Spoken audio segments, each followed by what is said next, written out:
اعوذ باللہ من الشیطان الرجیم بسم اللہ الرحمن الرحیم قال تبارک اللہ تعالی فی القرآن المجید والفرقان الحمید بسم اللہ الرحمن الرحیم واقیموا الصلاة وآتوا الزکاة وارکعوا مع الراکعین صدق اللہ مولانا العظیم نحمده ونصلی علی رسوله الکریم اما بعد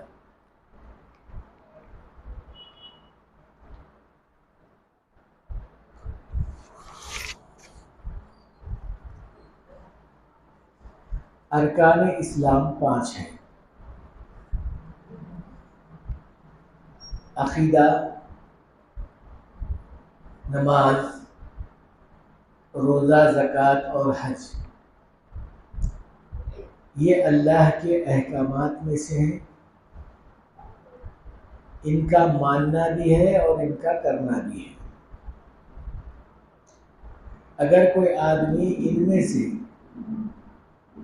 3 چیزوں پر عمل کر لیتا ہے: عقیدے کا صحیح کرنا، نماز کا پڑھ لینا اور روزے کا رکھ لینا۔ اب چونکہ 2 باتیں صاحب نصاب پر اور اہل ثروت پر ہے، زکوٰۃ کا دینا یا حج کا کرنا اس آدمی پر ہے جس کے پاس مال ہے، نہیں ہے تو اس کے لیے اللہ کی طرف سے کوئی پوچھ اور پکڑ نہیں ہے۔ لیکن دل میں یہ ارادہ اور تڑپ ہونا چاہیے کہ اللہ مجھے بھی اگر دیا تو میں بھی زکوٰۃ ادا کروں گا اور اللہ کے گھر کی زیارت کروں گا۔ میں سمجھتا ہوں کہ کسی ایمان والے کے دل میں یہ بات نہیں ہے کہ بھئی میں اللہ کے گھر کو نہیں جاؤں گا، ایسا تو نہیں ہوگا۔ ہر ایک آدمی جو ایمان لایا ہے وہ تو ہے، کہتا ہی ہے، لیکن جو لوگ ایمان نہیں لائے ہیں وہ بھی تڑپتے ہیں کہ بھئی کعبۃ اللہ کو دیکھنا چاہیے، حالانکہ کعبۃ اللہ میں کچھ بھی نہیں ہے، ایک چھوٹا سا مکان جس کے اوپر کالا غلاف پڑا ہوا ہے، لیکن جو پابندیاں اس کے اوپر لگی ہوئی ہیں اس کی وجہ سے کوئی بھی غیر ایمان والا اس حدود کے اندر داخل نہیں ہوگا۔ باضابطہ لکھا ہوا ہے،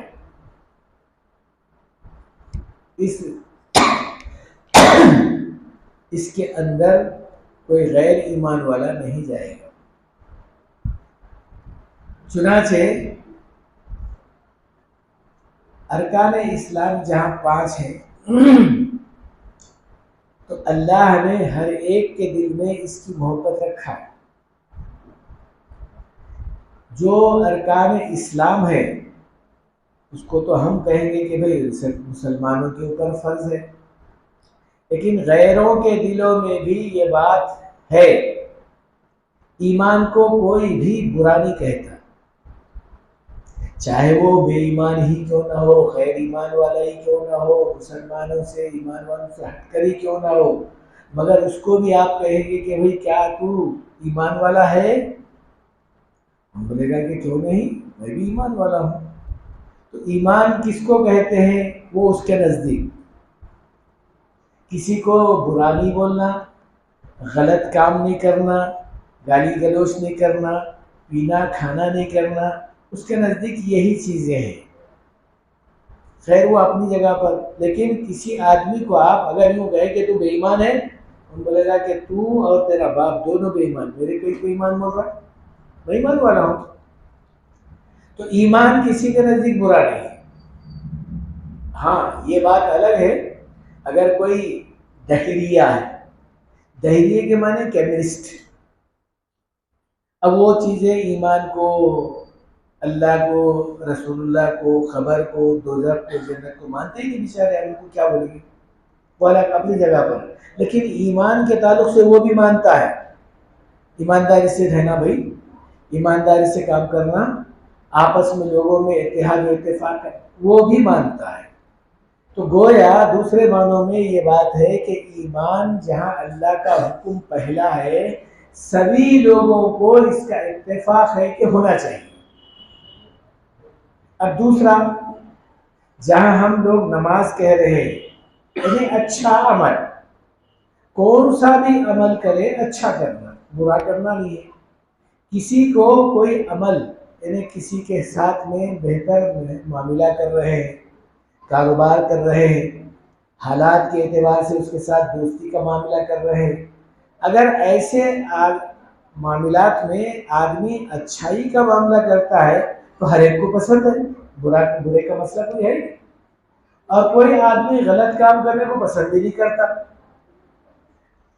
کوئی بھی آدمی اچھے کو پسند کرے گا، برے کو پسند نہیں کرے گا۔ یہ ہے اللہ کی طرف سے حکم کہ اچھا عمل کرو، آمنو وعملوا الصالحات، ایمان لاؤ اور اچھے عمل کرو، اللہ نے حکم دیا۔ یہ دوسرا حکم ہے نماز کا، جس کو ہم کہیں گے کہ اللہ کی عبادت کرنا۔ ہر ایک مذہب والا اپنے اپنے عقیدے کے اعتبار سے وہ اللہ کی عبادت کرتا ہے، اللہ کو یاد کرتا ہے۔ ایک صاحب میرے پاس آئے عملیات کے اعتبار سے، تو میں ان کو ایک عمل بتاتے ہوئے یوں کہا کہ بھئی یہ عمل آپ کرتے رہیے، لیکن ہماری جو ہے عمل کے اندر یہ خوبی ہے کہ آپ اس عمل کو کرتے ہوئے اللہ کا نام لینا۔ تو بولا کہ بھئی کیا لینا اللہ کا نام؟ میں بولا بھئی اذان دینا پڑتا ہے، یہ عمل کرتے وقت میں اذان دینا پڑتا ہے، یعنی اللہ اکبر کہنا پڑتا ہے۔ کون کرنا؟ کرو آپ بھی کر سکتے ہیں، آپ مرد آدمی ہیں، عورت نہیں، مرد کرنا پڑتا ہے۔ بھئی اللہ کا نام لینے کا جو بات کر رہے ہیں آپ، اگر اللہ کے بجائے آپ کے اردو میں لینے کے بجائے ہم اپنے اللہ کا نام لیے تو کیسا رہتا؟ میں بولا بھئی فرق اتنا ہی ہے، آپ اللہ کا نام نہیں لے رہے، اللہ کے پیدا کیے ہوئے لوگوں کا نام لے رہے، صرف اتنا ہی ہے فرق۔ ہم اللہ کا نام لے رہے ہیں، آپ اللہ کے پیدا کیے ہوئے بندوں کا نام لے رہے ہیں۔ بولا وہ کیسا؟ میں بولا تم کس کا نام لیتے ذرا بولو؟ تو انہیں اپنے نام بتایا، اوم نمو نارائن وغیرہ کچھ نہیں بولا بیچارہ ہو۔ تو میں بولا بھائی یہ کیا ہے؟ اللہ تھوڑا ہی، اللہ کا نام نہیں ہے، اللہ کا نام تقسیم ہے ہی نہیں، وہ صفاتی نام ہے دوسرے، لیکن اللہ کا نام تو صرف ایک ہی ہے، وہی لینا پڑے گا، اس عمل کا بدرخہ یہی ہے۔ تو اللہ کے نام کے اندر کسی قسم کا فرق نہیں ہے، اور سبھی لوگ اس کے قائل ہیں، یعنی اچھا عمل کرنا گویا سبھی کے نزدیک بہتر اور اچھا سمجھا جاتا ہے۔ یہ دوسرا حکم ہے، یہ اللہ کا نام جو ہے لینا یعنی اچھے عمل کرنا، یہ دوسرا حکم ہے۔ اب تیسرا حکم روزہ رکھنا۔ غیر مسلم بھی روزہ رکھتے ہیں، یہ بات الگ ہے کہ وہ لوگ آگ پر جلی ہوئی چیز نہیں کھاتے، لیکن وہ لوگ بھی روزہ رکھتے ہیں۔ یہودیوں کا روزہ ہے، عیسائیوں کا روزہ ہے، غیروں کا روزہ ہے، وہ الگ الگ روزے کو سبھی مانتے ہیں، نہیں مانتے نہیں ہیں۔ ہم جو روزہ رکھتے ہیں ہمارے بتائے ہوئے نبی کے طریقے کے مطابق رکھتے ہیں، تو ہمارا روزہ ہے، تو روزے کو بھی کوئی انکار نہیں کر سکتا، تاکہ سارے لوگ روزے کو بھی مانتے ہیں۔ اب رہا مسئلہ زکوٰۃ کا، کسی آدمی کی مدد کرنا، کسی غریب کے ساتھ میں احسان کرنا، کسی رشتہ دار کے ساتھ میں سلوک کرنا، ماں باپ کے ساتھ میں احسان اور اچھائی کا کون منع کرتا ہے اسے؟ کون غلط بولتا ہے اسے؟ ہر ایک آدمی مانتا ہے، نہیں ماننے کا کوئی سوال ہی نہیں پیدا ہوتا، لیکن ہم لوگ اس کا نام زکوٰۃ۔ اچھا زکوٰۃ کے معنی، چونکہ یہ عربی لفظ ہے، زکوٰۃ کے جو معنی صحیح معنی ہیں کسی چیز کا اپنے جسم پر لگا ہوا چیز کو صاف کرنا، اس کے معنی یہی ہے۔ جیسا آدمی کے جسم پر دھول یا مٹی وغیرہ لگ گئی ہے تو اس کو پانی ڈال کر صاف کرنا، اس کو کہے زکات. آپ پڑھے ہوں گے من تزکا وذکر اسم ربہ فصلی، اپنے دل کو صاف کرو. کیا مطلب اس کا؟ کہ بھئی دل میں جو قدرت بڑھی ہوئی ہے اس کو نکالو، اس کو ہٹاؤ، اس کو صاف کرو. تو زکات کے معنی صاف کرنے کے ہیں. تو آپ اپنی زکات دے کر اپنی بلاؤں کو صاف کرنا ہے، مصیبتوں سے پاک کرنا ہے، حالات کو ناگہانی چیزوں سے ناپاک کرنا ہے، صاف کرنا ہے، آنے والی چیزوں کے ساتھ پاک. اب رہا مسئلہ ہے کہ آدمی صحیح انداز کا زکات دینے والا اگر آج بھی ہے تو اللہ کی طرف سے اعلان ہے. جتنی باتیں میں بتا رہا ہوں ان سبھی چیزوں کے اندر کچھ نہ کچھ خوبی رکھی ہوئی ہے. تو اب زکات کے اندر جو بات بتائی گئی ہے، زکات کا دینا آپس کے تعلقات کو بڑھانا ہے، غریبوں کو آپس میں مالداروں سے خرید کرانا ہے، اور غریبوں کو مالداروں کے قریب جانا ہے. اگر آدمی زکات دینے والا بنا صحیح انداز سے تو دنیا میں کوئی بھی غریب آدمی نہیں ہوگا، کیونکہ اللہ تعالیٰ جوڑ کر ہے. کلمے میں جوڑ ہے، لا الہ الا اللہ محمد رسول اللہ کا جوڑ ہے، نماز میں جوڑ ہے، ایک آپس میں ایک دوسرے کے ساتھ میں مل کر ٹھہرے ہوئے سب میں. کوئی جو ہے آدمی سب میں جو ٹھہرا ہوا ہے، ایک ہی صف میں ہے ٹھہرے ہوئے محمود و ریاض، کوئی بندہ رہنا کوئی بندہ نواز. یہاں اپنی جگہ پر کوئی آدمی بڑا چھوٹا ہو سکتا ہے، لیکن اللہ کے گھر میں تھوڑا ہی چھوٹا ہوگا، اللہ کے نزدیک تھوڑا چھوٹا بڑا ہی ہوگا. یہاں آنے کے بعد میں کہا ارے بھائی ذرا دور ہے، تھوڑا فاصلہ ہے، ذرا قریب آ جاؤ ورنہ نماز نہیں ہوگی. نماز کے اندر یہ بات بتائی گئی کہ آپس کا جوڑ ہے. تو کہا ایسا ہی زکات کے اندر بھی جمع ہے، روزے کے اندر بھی جوڑ ہے. کیا جوڑ ہے؟ کہا غریبوں کا احساس کرنا. ایک یہ تو ظاہری اعتبار سے جوڑ ہے، اور سب سے بڑا جو جوڑ ہے وہ اللہ کے ساتھ قربت کا کرنا. اور سب سے بڑی جو بات ہے، جتنی بیماریاں اللہ پیدا کیے ہیں 3000 بیماریاں ہیں، جس میں صرف یہ 1000 بیماری کا دوا تجویز کرنے والے ڈاکٹر اطباء حضرات ہیں. 2000 بیماریوں کا علاج تو خیر اللہ نے نہ بتایا ہے نہ قیامت تک کوئی کھوج کرے گا. کبھی کبھی ایک نئی بیماری نکل جاتی ہے، اس کا علاج شاید ہی بڑی مشکل سے آپ کو ملتا ہے. کہ چند روز پہلے گزشتہ آپ کے پاس آ گیا تھا ایک بیماری کا علاج جس کو ہم کرونا کہیں، اب وہ اس کا نام کیا کہتے رکھ دو. ایک چھوٹا سا جو ہے کیڑا، اس کا علاج آج تک بھی نہیں نکلا اور نہیں نکلے گا. اب وہ کیا ہے، ویکسین وغیرہ دینا وہ الگ شکل ہے. لیکن اللہ تعالیٰ بعض چیزوں کو جو ہے ظاہری اعتبار سے کرا دیتے ہیں، لیکن کہا 2000 بیماریاں اللہ اپنے ہاتھ میں رکھی ہیں، اس کا علاج تو اللہ ہی کرتے ہیں. تیسری بات یہ ہے کہ جب آدمی زکات دیتا ہے تو پھر اس کا احساس آدمی کے دل میں کہ بھئی آپس میں ایک دوسرے کا جوڑ ہوتا ہے. جب آدمی غریب آدمی مالدار سے زکات لیتا ہے تو مالدار کی محبت دل میں آتی ہے، اور مالدار آدمی کسی قسم کی کوئی مصیبت اور آفت میں گرفتار ہوتا ہے تو یہی وہ غریب آدمی ہوگا جو اس کا کم سے کم ازالہ کرنے کے لیے ہاتھ سے، اگر نہیں ہوا تو بات سے، ورنہ یہ نہیں ہوا تو کم سے کم اپنی ذات سے کچھ نہ کچھ اس کا ساتھ دینے والا بن سکتا ہے. اگر نہیں کیا تو پھر یہی بولنے والا بولے گا مال بہت جمع کر کے رکھا ہے، پیٹ بہت بڑا کر دیا ہے، پیٹ پھوڑنا چاہیے اس کا. تو جتنے غریب لوگ ہیں اگر ان کا صحیح معاملہ صحیح طریقے پر نہیں ہوا تو یہی لوگ مالداروں کا پیٹ کھولنے کے لیے تیار ہو جائیں گے. کیوں کہ یہ مالدار قسم کے لوگ غریبوں کی پیٹ پھوڑ پھوڑ کر ہی جمع کیے. تو مالدار غریبوں کی پیٹ پھوڑنے پر تیار اور غریب مالدار کا پیٹ پھوڑنے پر تیار. یہ کیوں ہوگا؟ تو کہا آپس میں زکات کا صحیح ادا نہ کرنا ہی اس کی وجہ ہو سکتی ہے. تو اس کے لیے کوئی بھی دنیا میں منکر نہیں ہے زکات کا دینے کا جو ہے نہیں دینے کا کوئی ممکن نہیں ہے. آپس میں دینا لینا، آپس میں ایک دوسرے کی مدد کرنا، ایک دوسرے کا ساتھ دینا، ایک دوسرے کے ساتھ میں اچھائی کا کوئی بھی انکار نہیں کر سکتا. ہر ایک آدمی بولتا ہے. اب ہم اس کو زکات کی ایک شکل، یہ زکات کا ایک نام دیے. اب حج کا معاملہ، ساری دنیا اس بات پر متفق ہے کہ آپس میں سب ایک ہونا چاہیے، آپس میں ایک ہونا چاہیے. آپ ساری دنیا کے اوپر نہیں، بہت دور کی بات ہے، کسی ملک کے اوپر نہیں، وہ تو بہت دور کی بات ہے.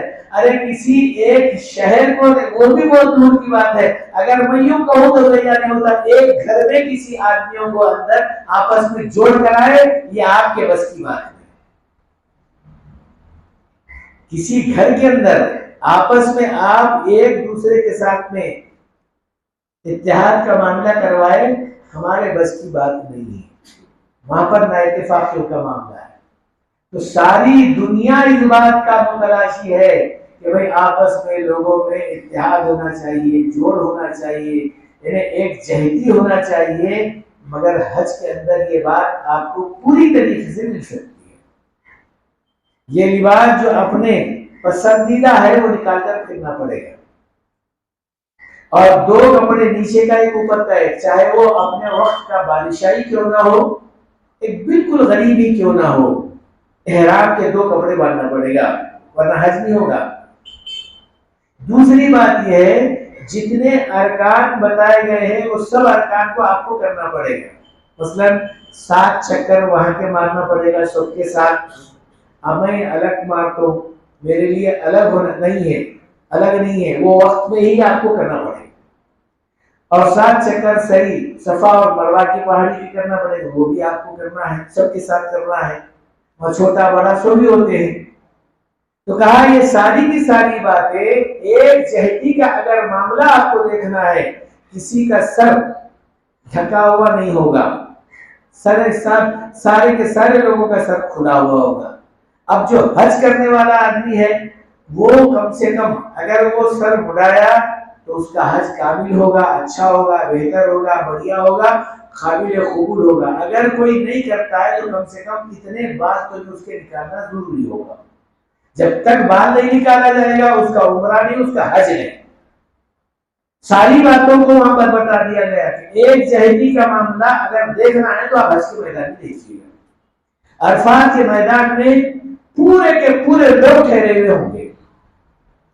جہاں تک آپ کی نظر جاتی ہے وہاں تک پورے کے پورے لوگ نظر آئیں گے آپ کو.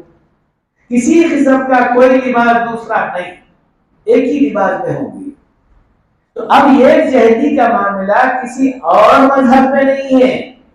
جو کرنے والے ہیں لاکھوں نے، کروڑوں نے، اربوں نے، کھربوں روپیے خرچ کر رہے ہیں، مگر ایک جہتی کا معاملہ کرنے سے وہ خاص ہے. لیکن اسلام نے بتا دیا آپ حج کے میدان میں اگر دیکھنا چاہتے ہیں تو ایک جہتی بات بھی ہے. آپ کو پوری نماز میں بھی، روزے میں بھی، زکات میں بھی، کلمے میں بھی آپ کو جوڑ ملے گا. آپس کا معاملہ جو ہے ایک اتحاد کا معاملہ ملے گا. لیکن حج کے میدان میں تو پورے کا پورا اتحاد کا معاملہ ملے گا. تو کہا کوئی انسان ان ارکان سے کسی قسم کا بیر نہیں رکھتا، نہ دوری کا معاملہ رکھتا، نہ اس کو برا سمجھتا. ہر ایک آدمی اچھا سمجھتا ہے. اب رہا مسئلہ اس کو کہ اس انداز پر کرنا ہے جس انداز سے ہمارے نبی ہم کو بتائے. اگر یہ طریقے پر کریں گے تو انشاءاللہ اس کا ثواب ظاہری اعتبار سے یہاں پر بھی ہوگا، باطنی اعتبار سے وہاں پر بھی ہوگا. اب یہ باتیں پورے کے پورے نبی کریم صلی اللہ علیہ وسلم اپنے صحابہ کرام کو بتائے.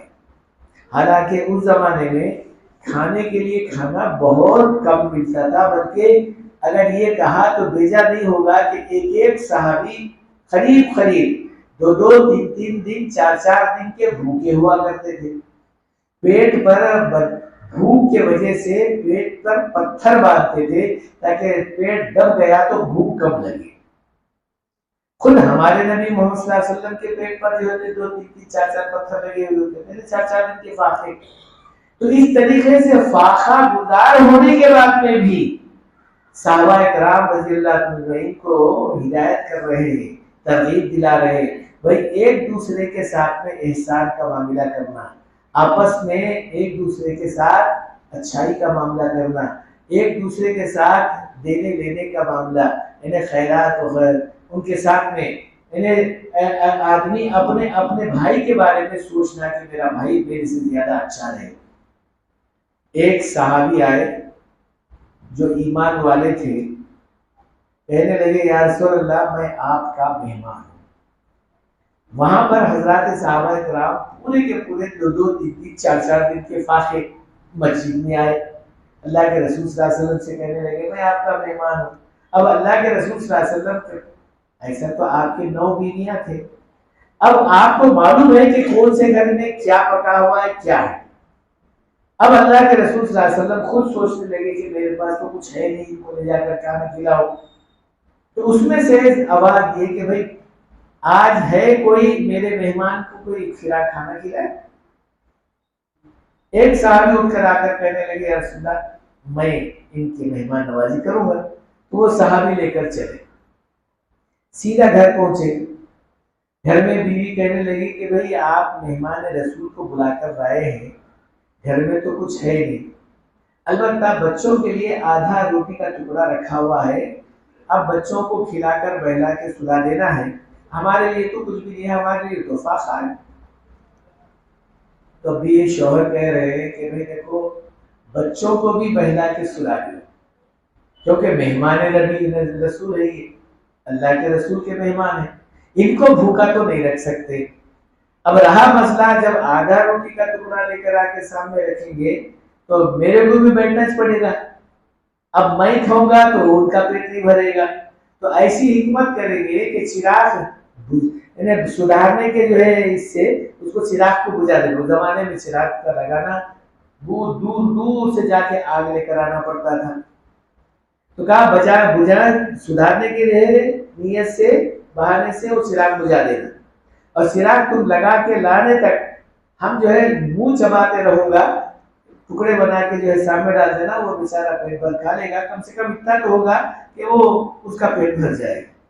ایسا ہی ہوا، وہ چراغ بنانے کے بہانے سے بجھا دی اور وہ رو چباتے رہے، ٹکڑے سامنے ڈالتے رہے، تو وہ بیچارہ پیٹ بھر کھا لیا۔ جب پورا کھانا کھا لیا اس کے بعد میں لے کر آ کے وہ چراغ لگائے تو دیکھا تو وہ ٹکڑے ویسے کے ویسے سے یہ پیٹ بھر کھا لیا، اللہ نے انتظام کر دیا۔ خیر اس کے بعد جو بھی بچا تھا بیوی شوہر اور بچے ایک ایک دو دو ٹکڑے جو کھانا کھا لیے، صبح میں فجر کی نماز میں وہ ساتھی کو لے کر صحابی حضور صلی اللہ علیہ وسلم کی خدمت میں پہنچنے سے پہلے حضرت جبرائیل علیہ السلام کے ذریعے سے اللہ یہ آیتیں اتار دیا۔ کچھ لوگ آپ کے امت میں اپنے مہمانوں کا ایسا اکرام اور ایسا معاملہ کرتے ہیں ان کے ساتھ میں احسان جو اللہ کو بھی پسندیدہ ہے اور اپنے آپ کو بھی پسندیدہ ہے، اس لیے کہ خود بھوکا رہتے ہیں دوسروں کو کھلا دیتے ہیں۔ بس یہ بولنا تھا اللہ کے رسول صلی اللہ علیہ وسلم، وہ صحابی ایک دم چونک گئے کہ بھائی میرے اور میرے بیوی کے سوا کسی کو نہیں معلوم، بچوں کو بھی نہیں معلوم، اس واسطے کہ بچے سو گئے تھے، کسی کو معلوم نہیں، لیکن اللہ کے رسول صلی اللہ علیہ وسلم بول دیے تو شاید اللہ ہی خود اللہ کے رسول کو بول دیا ہوگا۔ کہنے لگے یا رسول اللہ معاملہ ایسا، کہا مجھے اللہ نے نبی کے جبرائیل کے ذریعے سے ساری باتیں بتا دیا ہے، اب یاد رکھو جب آپ بھوکے رہ کر مہمان کو کھلا رہے ہیں آپ تو پھر اللہ کے نزدیک اس چیز کا کوئی کمی کا معاملہ نہیں ہے، دنیا میں بھی اللہ اس کا بدلہ دیں گے، آخرت میں تو ہے ہی ہے۔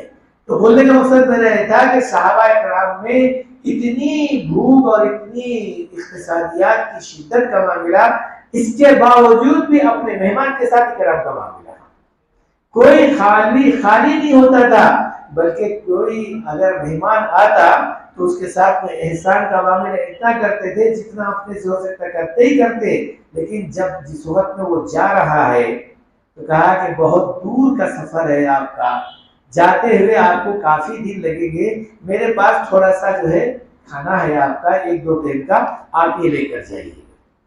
آنے والے مہمانوں کی مہمان نوازی کرتے، اور ان کے ساتھ پھر جاتے وقت میں ان کے ساتھ توشہ ٹکڑا کرتے، پھر بھی ان کے پاس کھانے کو نہیں ہے تو اتنا احسان ان کے ساتھ کرتے، اتنا کرم ان کے ساتھ کرتے، اتنا جو ہے معاملہ ان کے ساتھ کرتے، تو معاملہ یہ معلوم ہوا کہ اگر آدمی احسان کرنے والا ہوگا پھر تو اللہ کے نزدیک کتنا زیادہ وہ آدمی پسندیدہ ہوگا۔ ارے دنیا والے تو چاہیں گے ہی چاہیں گے، اللہ بھی اس کو چاہے گا۔ ایک صحابی ہے وائل حضرمی رضی اللہ تعالیٰ، یہ حضرت معاویہ رضی اللہ تعالیٰ عنہ کے زمانے کے آدمی ہیں۔ معاویہ رضی اللہ تعالیٰ عنہ حضور اکرم صلی اللہ علیہ وسلم کی نسبتی برادر بولے تو صالح ہیں، کاتب وحی ہیں، قرآن پاک لکھنے والے تھے۔ حضور ابتدائی مرحلے میں حضور صلی اللہ علیہ وسلم کے پاس رہا کرتے تھے۔ اس زمانے میں وائل حضرمی رضی اللہ تعالیٰ عنہ ایمان میں داخل ہوئے، کیونکہ شہزادے تھے، بادشاہ کی اولاد تھی، وہ حضر موت کے رہنے والے، حضر موت بہت دور ہے مدینہ طیبہ سے، وہاں سے آئے تھے، حضور صلی اللہ علیہ وسلم کی خدمت میں رہے۔ جب واپس جانے لگے تو اللہ کے رسول صلی اللہ علیہ وسلم نے کہا کہ بھئی آپ بادشاہ ہو، جا رہے ہو تو تم کو وہاں تک چھوڑنے کے لیے میں ایک آدمی کو دیتا ہوں، کیونکہ اس کی عزت منزل الناس منازلہم، آدمی کے معیار کے مطابق اس کی عزت کرنا چاہیے۔ چنانچہ اللہ کے رسول صلی اللہ علیہ وسلم ان کو ساتھ میں بھیجا کر کہا اے معاویہ تم ان کے ساتھ جاؤ اور جاتے ہوئے ان کے جو ہے مقام تک چھوڑ کر پھر واپس آ جاؤ۔ اچھا اس زمانے میں حضرت معاویہ رضی اللہ تعالیٰ عنہ کے پیر میں چپل بھی نہیں تھے اور بہت غربت کا معاملہ تھا، خود رسول اللہ صلی اللہ علیہ وسلم کا معاملہ غربت کا تھا۔ جب یہ جانے لگے تو وہ بادشاہ جو ہے گھوڑے پر بیٹھ کر چل رہا ہے، اب چپل ان کے پاس ہے نہیں، اس کے پاس چپل بھی ہے، اور دھوپ خوب تلتلاتی دھوپ چل رہی ہے، کافی دور کا جو ہے سفر ہے وہ۔ اب یہ چلتے ہوئے کہا بھائی ذرا آپ کی چپل، چونکہ آپ تو گھوڑے پر بیٹھے ہوئے، ذرا آپ کی چپل اگر دے دیے تو ذرا مناسب وشواس دیکھیے، یہ چپل جو ہے نہیں ہونے کی وجہ سے میرے پیر جل رہے ہیں۔ تو ایک دم جو ہے آنکھ ایسا تیز کر کے دے کر کہا میری چپل اور تو پہنے گا، میں بادشاہ کی اولاد ہوں، اور خاموش ہو کے کچھ بھی نہیں ہو۔ اس کے بعد جب گھوڑا چلنے لگا پیر جلنے لگے بہت زیادہ، تو وہ گھوڑے کے چھاؤں میں چل رہے تھے، تو گھوڑے کے چھاؤں میں چلے تو پیر تھوڑے نہیں جلتے تھے۔ خیر بہت دیر دور تک، کافی دور تک جو ہے جاتے رہے، یہاں تک کہ پسینہ پسینہ ہو گئے، شرابور ہو گئے۔ اب جس مقام تک پہنچنا تھا پہنچا کر کہنے لگے اچھا میرے کو نبی کا حکم تھا یہاں تک پہنچانے کا، میں پہنچا دیا ہوں، اللہ آپ کو جزائے خیر دے، میرے لیے بھی آپ دعا کریں۔ خیر ٹھیک ہے جاؤ۔ جب واپس آئے رسول کریم صلی اللہ علیہ وسلم کے دنیا سے منتقل ہونے کے بعد حضرت معاویہ رضی اللہ تعالیٰ عنہ حضرت عمر فاروق رضی اللہ تعالیٰ عنہ کے زمانے میں ملک شام کے گورنر بنے، ملک شام کے۔ اس کے بعد حضرت عمر فاروق کا زمانہ گزر گیا، حضرت عثمان غنی رضی اللہ تعالیٰ کا زمانہ گزر گیا، حضرت علی رضی اللہ تعالیٰ کا زمانہ ہے۔ بہرحال لمبا چوڑا، اس سے پہلے میں کئی واقعات آپ کو سنا دیا ہوں، کئی مرتبہ اس کا۔ وہاں پر حضرت معاویہ رضی اللہ تعالیٰ عنہ خلافت یعنی خلیفہ بن گئے ملک شام کے۔ اب یہ ایک طرف تو حضرت علی رضی اللہ عنہ خلیفہ بن گیا مدینہ منورہ کے، علوم ملک شام کے بن گئے۔ اب وہ معاملہ یہ بڑھتا چلتا رہا کہ آپس میں دونوں کی جو ہے مدبھیڑ ہوئی، بہرحال وہ لمبا چوڑا۔ اب اس کے بعد ملک شام میں حضرت معاویہ رضی اللہ تعالیٰ عنہ کا جو چرچا چلا ہے، حالانکہ ان کے چاہنے والے سنی اور بالکل مخالف لوگ شیعہ تھے، جہاں دیکھتے تھے حضرت معاویہ کے خاندان والوں کو یا نام کو کسی قسم کا کوئی معاملہ ان کے ساتھ نہیں کرتے تھے، گالیاں دیتے تھے، آج بھی دیتے ہیں۔ چنانچہ ایسی حکومت حضرت معاویہ رضی اللہ تعالیٰ عنہ کی ہے، شاید اس زمانے کا کوئی بھی شیعہ رائٹر یعنی مصنف اس بات کو کبھی نہیں بولا کہ ان کی حکومت ایسی تھی، بلکہ سب نے تعریف کی ہے، ظاہری اور باطنی، اندرونی بیرونی، بہت اچھی حکومت کی ہے۔ جس وقت میں وہ بات چرچا چلا تو وائل حضرمی کو یہ معاملہ معلوم ہوا کہ ملک شام میں ایک بہت بڑے جو ہے خلیفہ بنے ہوئے ہیں، بہت انصاف کا معاملہ چلتا ہے. تو جب وہاں سے وہ آئے ملنے اور ملاقات کرنے کے لیے، جب دیکھا تو یہی وہ حضرت معاویہ رضی اللہ تعالیٰ عنہ ہے جو مجھے مدینہ منورہ سے حضرت موت تک چھوڑنے کے لیے پیدل چلے تھے. جب آئے تو دو گھٹنے سامنے جھکا کر یعنی ادب سے بیٹھے.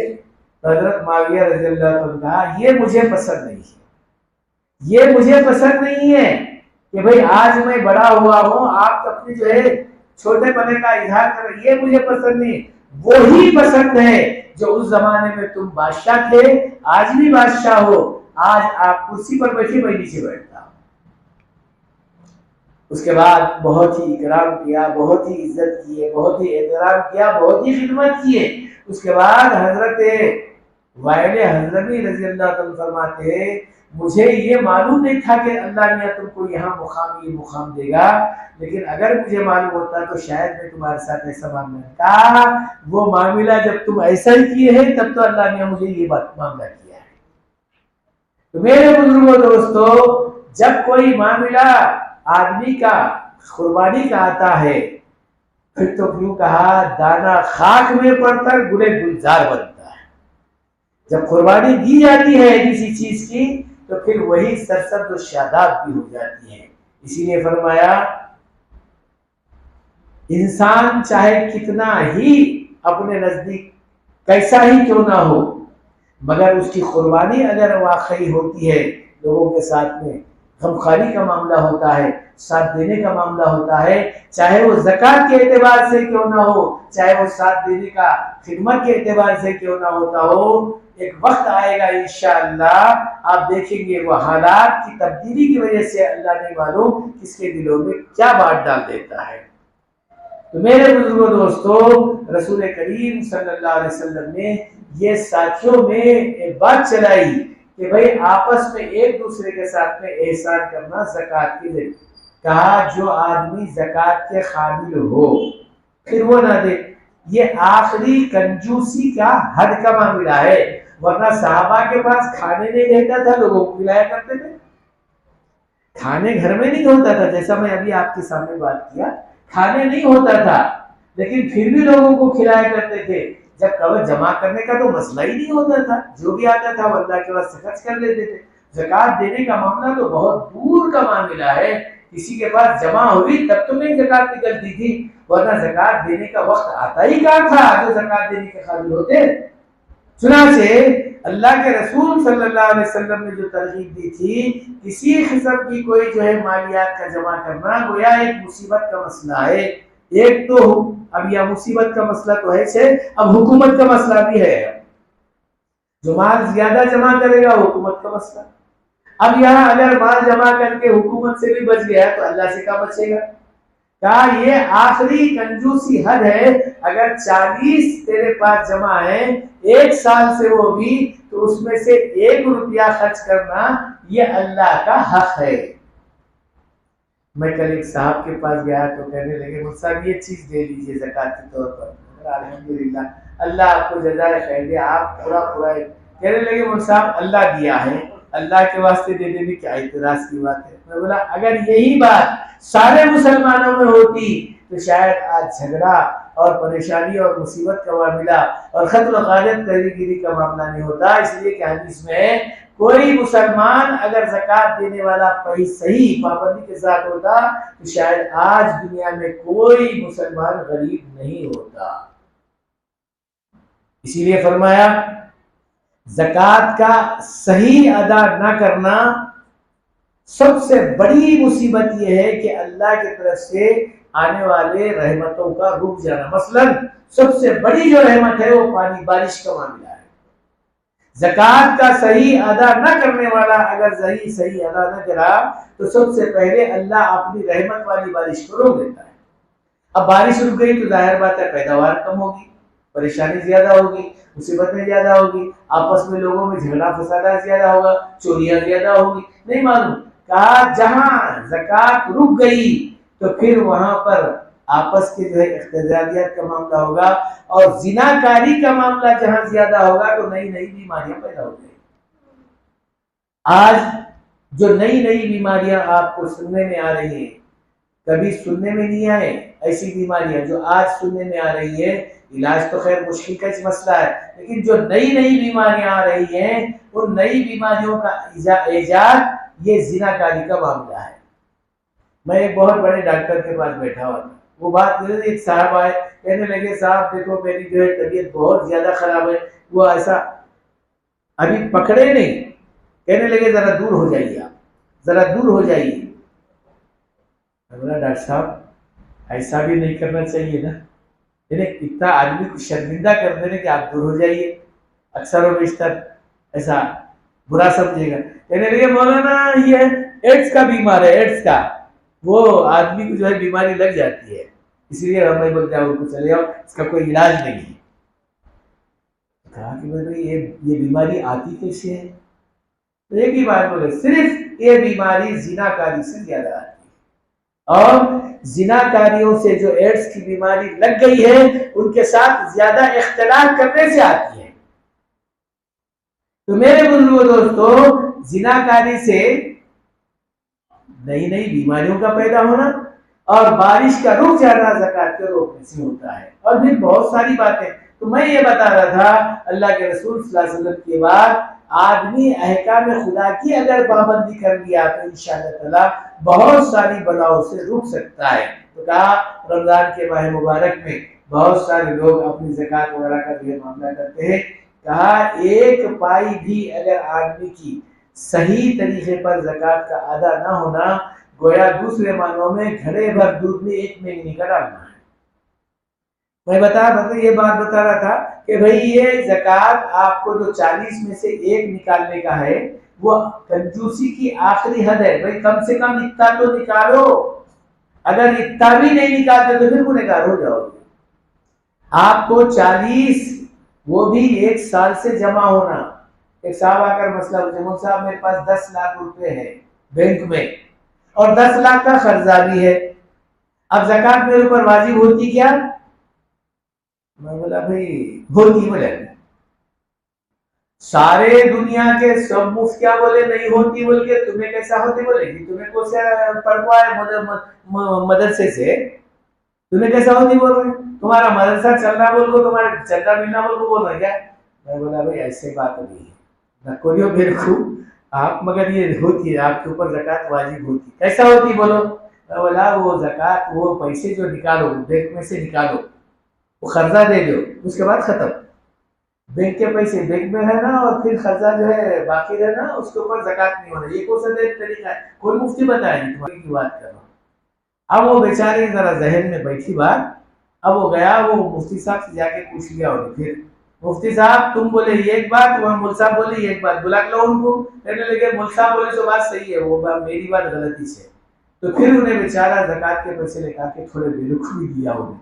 تو میرے بزرگوں دوستو، ایسے تعویلات کا باندھنا بھی کوئی مناسب بات نہیں ہے. زکات کا صحیح ادا کرنا چاہیے، ورنہ زکات ادا نہیں کریں گے تو پھر آپ کو ایک ایک پائی کے حساب کا.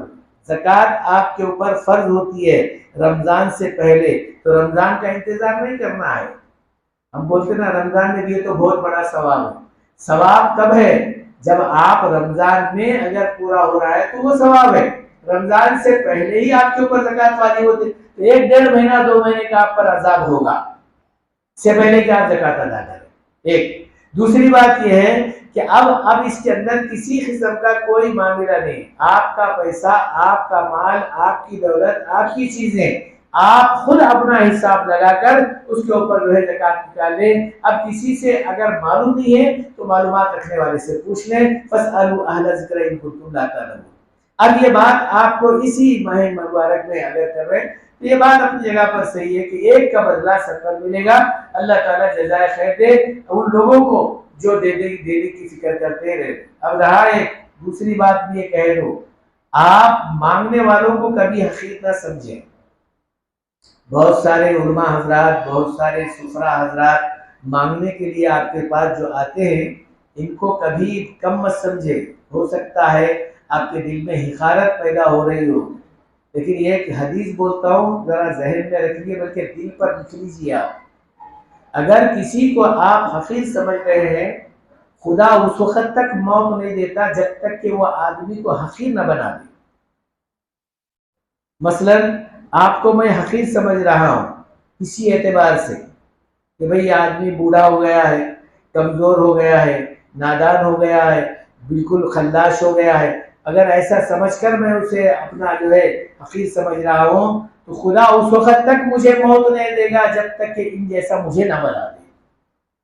یہ حدیث میں ہے، اللہ کے رسول صلی اللہ علیہ وسلم نے فرمایا آپ کسی مانگنے والے کو غریب اور حقیر نہ سمجھیے، اگر آپ کے پاس نہیں ہے دینے کا تو یہ الگ بات ہے، آپ کو صاف کہہ دینا چاہیے کہ بھئی بعد میں آئیے یا معاف کر دیجیے، لیکن کسی کو حقیر کہنا یا حقیر سمجھنا یہ آپ کے لیے وبال جان ہی نہیں ہے، وبال دنیا اور وبال آخرت بھی بن سکتا ہے۔ ایک دوسری بات یہ ہے اگر واقعی دینا ہے تو بہتر ہے دے دے تو اچھا ہے، ورنہ نہیں دینا ہے تو بار بار پھرانا مناسب نہیں ہے، کیونکہ دل سے جو نکلتی ہے بات اثر رکھتی ہے، نہیں طاقت پرواز مگر رکھتی ہے۔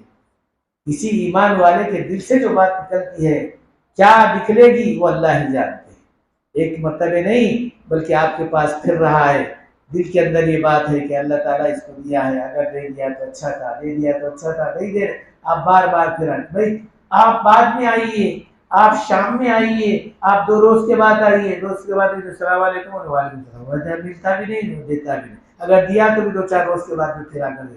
تو میرے بزرگوں دوستو بہتر یہ ہے کہ کسی آدمی کو تکلیف نہ دے، اور نہ دینا ہے تو صاف بتا دے کہ بھائی میرے پاس نہیں ملے گا آپ جائیے۔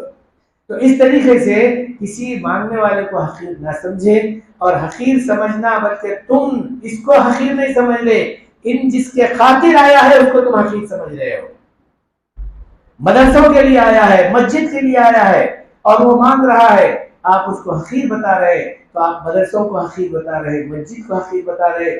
مسجد کا اور مدرسے کا حقیر بتانا انہیں خدا کے گھر کو، نبی کے گھر کو، نبی کے مہمانوں کو حقیر پر سمجھا رہے۔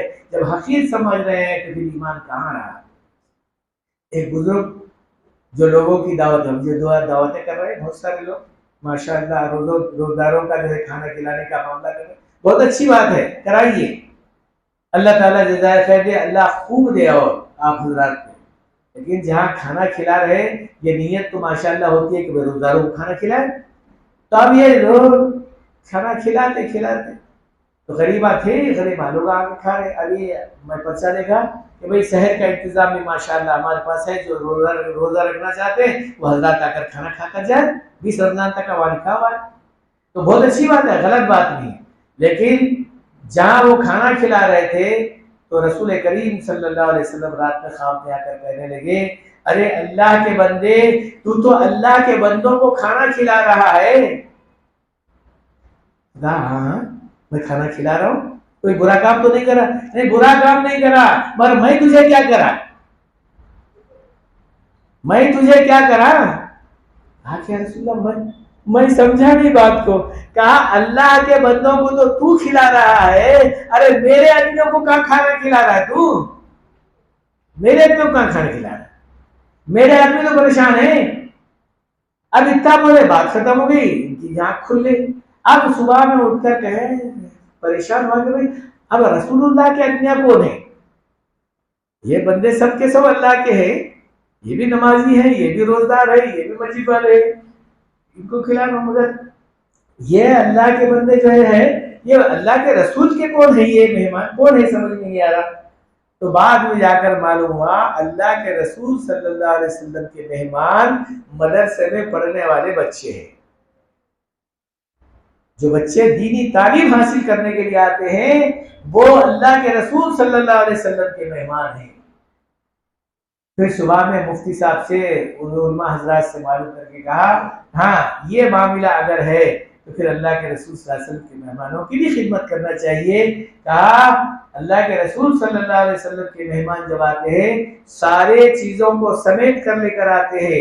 ایک جگہ لکھا ہوا ہے ایک گاؤں میں جائے دو بچے پڑھنے کے لیے گئے تو وہاں پر کھانے کا انتظام نہیں تھا۔ اس زمانے میں بغداد میں تعلیم اصلی ہوتی تھی، صحیح ہوتی تھی، وہاں پر لوگ جاتے تھے۔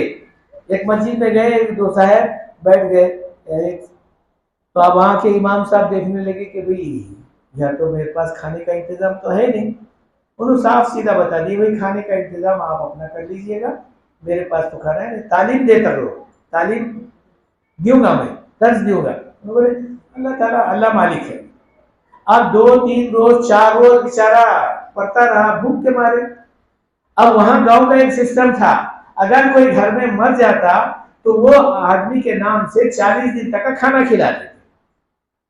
اب وہ ڈھونڈتے ڈھونڈتے لوگ جو ہے نکلے، کہاں بھی کوئی آدمی غریب ملے۔ اب کوئی بھی ملا نہیں تو معلوم ہوا مسجد میں ایک صاحب آ کر بیٹھے ہوئے، ان کو کھلائیں گے کھانا۔ اب لوگ لے کر آئے وہ میت والے حضرات، کہنے لگے مولوی صاحب آپ 40 دن تک کا ہمارے پاس سے کھانا آتا رہے گا، آپ کھاتے رہیے۔ انہوں نے بولے الحمدللہ اللہ نے انتظام کر دیا۔ اب 40 دن جیسا گزرے تو اب 41ویں دن پھر شروع ہو گیا بھوک پریشانی۔ اب دوسرے تیسرے دن پھر ایک آدمی مر گیا۔ اب اس طریقے سے اب ان کے کھانے کا انتظام اللہ میاں کر رہا ہے۔ اب وہاں پر لوگ دیکھنے لگے، ایک نہیں 2 نہیں 4 5 کہہ نکل گئے، آخر ہے کیا معاملہ؟ تو کہنے لگے پہلے اس کے کھانے کا انتظام کرو، اگر نہیں کرے تو یہاں کے گاؤں کے لوگ پورے صاف ہونے والے ہیں۔ تو میرے بزرگوں دوستو، یہ مہمان رسول خاموش نہیں ہے، یہ دعا بھی کر رہے ہیں آپ لوگوں کے لیے کہ اے اللہ ہم جو ہے تیرے علم دین کو حاصل کرنے کے لیے آئے ہیں، اگر تو ہمارا انتظام نہیں کرتا تو پھر ایک جگہ لکھا ہوا ہے، مولانا قاسم صاحب نانوتوی رحمۃ اللہ علیہ نے لکھا ہے، ارے مولویو گھبراتے کیوں ہو؟ تم گھبرانے کی ضرورت نہیں ہے، لوگ اللہ میاں مالداروں کے سر پر ڈنڈا مار کر تمہارے قدموں میں لا کے ڈال دے گا، تم صحیح تعلیم دینا شروع کر دو، پھر اللہ میاں انتظام کر دے۔ بتائیے ایسا نہ کر، ہو رہا ہے، اللہ کا فضل ہے، اللہ تعالیٰ کراتے ہیں۔ اگر آدمی اپنے صحیح انداز سے ایمان سے دل سے اگر نہیں دیا، زبردستی سے پکڑ کر ہی کیوں نہ ہو مگر دیتا ہے، اللہ میاں نے کراتا ہے۔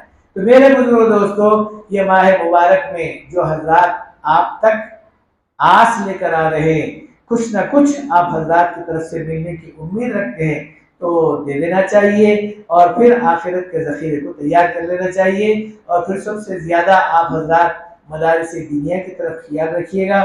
اللہ آپ لوگوں کو بہت زیادہ ثواب دے گا۔ جہاں آپ زکوٰۃ یہ سمجھ کر دے رہے کہ زکوٰۃ کھانے والا زکوٰۃ کھائے گا اور اس کا ثواب انشاءاللہ مل جائے گا، لیکن یہ عام آدمی کے واسطے ہے، لیکن طالب علم کے واسطے یوں کہا، شیخ احمد سرہند رحمۃ اللہ علیہ فرماتے ہیں اگر کوئی طالب علم کو جو دینی تعلیم حاصل کرنے والا بچہ ہے اس کو اگر کوئی زکوٰۃ دیتا ہے تو 2 ثواب نہیں بلکہ کئی ثوابوں کا وہ مستحق بنتا ہے، بلکہ آخرت تک کا اس کا ثواب کا جاریہ کا معاملہ ہوتا ہے۔ جو زکوٰۃ کھاتا ہے وہ بچہ، اس کا تو ثواب مل ہی جاتا ہے، اور کھا کر جو بچہ پڑھ رہا ہے قرآن پاک کو، وہ پڑھنے کا ثواب بھی آپ کو ملتا ہے۔ جب پڑھنے کے بعد میں جب بڑا ہوتا ہے اور اس کا پڑھنا دوسروں کو پڑھانا ہوتا ہے، وہ بھی ثواب آپ کو ملتا ہے، یعنی کوئی دوسرے معنوں میں ثواب جاریہ کا معاملہ چلتے رہتا ہے۔ اللہ تعالی ہم لوگوں کو اس پر عمل کرنے کی توفیق نصیب فرمائے۔ اور دوسری بات یہ، اب رمضان کا معاملہ قریب عشرے کا، کل تک انشاءاللہ تعالی پہلا عشرہ گزر جائے گا۔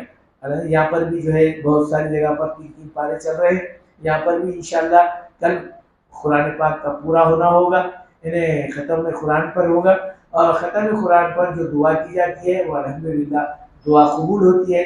آپ حضرات کو بھی ہے اس بات کا مدعو کرنا ہے کہ آپ حضرات بھی تشریف لائیں، دعاؤں کے اندر شریک رہیں اور دعا کرتے رہیں، اور پھر انشاءاللہ اس کے بعد میں جو حضرات 3 پارے پڑھ کر پورا قرآن کو پورا کیے ہیں ان کے اوپر تراویح کی نماز معاف نہیں ہے۔ قرآن پاک کا سننا تو یہ ہو سکتا ہے آگے پیچھے، لیکن تراویح کی نماز معاف نہیں ہے، چاہے کہیں بھی پڑھو مگر تراویح تو آپ پر یعنی واجب ہے، پڑھنا ضروری ہے۔ اس واسطے کہ تراویح قرآن کا ناقص نہ ہونا، اس واسطے جو ہے کہا گیا ہے آپ تراویح میں قرآن کا پورا کرنا، تو یہ پہلا فرض ہے۔ دوسرا فرض یہ کہ تراویح کو پورا کرتے رہے، یہاں تک کہ آخری وقت تک بھی کرتے رہے۔ اللہ ہم سب لوگوں کو اس پر عمل کرنے کی توفیق نصیب کرے۔ وما علینا الا البلاغ۔